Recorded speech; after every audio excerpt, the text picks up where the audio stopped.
When it comes to non-conference road games under head coach Mike Davis, the Detroit Mercy Titans, they have really struggled. 3-35 in these games. However, they have really excelled against MAC opponents, as 2 of those 3 wins came against Mid-American Conference teams. In 2020, it was a win over Western Michigan, and in 2018, a win over Eastern Michigan. But it is really tough to win in the Convocation Center, as the Bobcats are 30-3 in this building I'm standing in right here since 2021. So I asked Coach Davis, what does the team need to do to get a win on the road? He told me they need to be patient, and then second, they need to be unselfish with the basketball with at least 4 to 5 passes each possession. Second time since the turn of the decade, the Otterbein Cardinals are matched up against a Division I team in exhibition play. The last time that happened was in 2021 when they took on Cleveland State. And despite losing that game, they ended up with 17 wins that season, the most of the Andy Winters era. Plus, you never know what could happen in these exhibition games. Just this past Monday, the Louisville Cardinals, they lost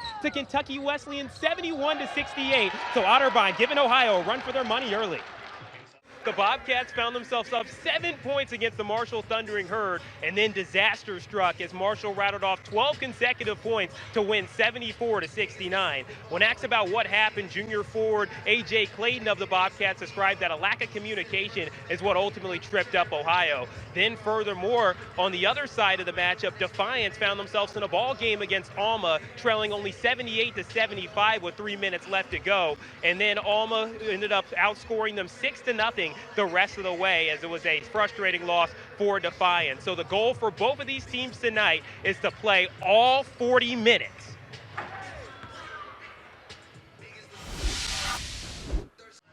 Coach, how does it feel to have Miles Brown back on the floor after having him gone the last couple of games? Yeah, we missed him for 8 games. His senior leadership, obviously his defense, his shooting, and after missing 8 games, obviously great to see him on the floor.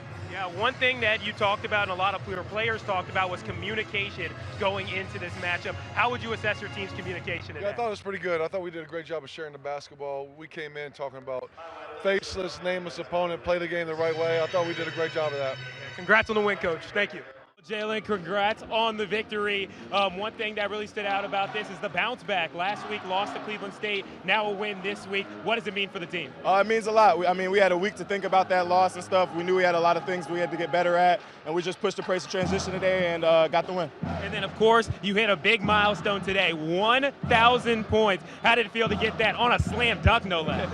It felt good. Honestly, I didn't even know the dunk was the points that put it over the top, but somebody texted me right before the game and said, good luck on trying to get 1,000. I said, appreciate it. I didn't even know it at that time, so it's pretty cool. He comes from a basketball family, and they like to shoot the basketball, do they not? Sedric Granger and the Sheldon family. All the practices with his dad, Duane, at both Heidelberg and Baldwin Wallace, alongside his older sister, JC, who not only is a member of the Ohio State Buckeyes basketball team, but she dropped 30 points tonight in their matchup against UCLA. And AJ said, growing up, we used to play against each other one-on-one a lot, and I don't think I beat my sister, JC, until I was 16 years old, and we probably started playing when I was 5 years old. However, all that shared time training on the floor has paid off for both JC and AJ. So look out for AJ to continue bringing that same intensity throughout the final 2.5 minutes of the game. Main motto for Defiance this year, it's 95%. And usually you see a lot of teams that have 110% or 102%. So I wonder what 95% meant. And I got to talk to junior guard Clay McCorkle, and he says 95% of the time you don't have the basketball. So what are you doing during that time? Are you hustling? Are you moving without the basketball? Well, Coach Gibson, he challenges his squad to really excel in the 95% of the time when they don't have the basketball, so they can really do great in the 5% that they do.